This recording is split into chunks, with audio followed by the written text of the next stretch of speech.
ማ እንዴት ዋሉ? የኔ እናት ኑሮ እንዴት ነው? ኑሮም እንኳን ተኝቼ እያየሽ እንቅልፍ ማዛጥቼ አሞኝ የሰነበት ብዙ ቀኔ ነው።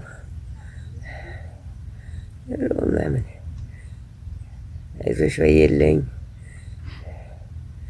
ብቸኛ ነኝ። ወልዳቸው ሞቱብኝ።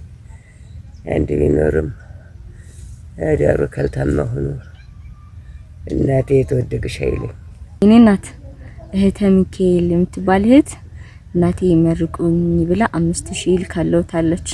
ደርጉ ዘውዱ ከአዲስ አበባ ደግሞ እናቴ ይመርቁኝ ብሎ 5000 ጠቅላላ የኔ እናት ለሁለት 10000 ብር ልኮልዎታል። ይመርቁን እናታችን ብለው 10000 ብር ልኮልዎታል። 5000 ብር አድርገው እግዚአብሔር ይስጥልኝ፣ ከፍ ያኖርልኝ። አሜን። ኑሩልኝ፣ አሜን። ኑሩልኝ እናቴ፣ አሜን። ከፍ ያርግሽ ልጄ፣ አሜን። እድሜሽን ወዲያና ሀብትሽን ጣና ያርግልኝ፣ አሜን። ከፍ ያርጋችሁ እናንተ ኑሩልኝ፣ አሜን። ከፍ ያርግልኝ እናቴ፣ አሜን። ዚያር ሰው በላይ ያርግሽ፣ አሜን። ሰው በላይ ያርግልኝ። እናቴ እኔ ምንም አላረኩም፣ ልጆችን ነው የሚመርቋቸው የላኩትን። እኛ ምንም አላረግንም። መጥወለት ነው መርግላቸው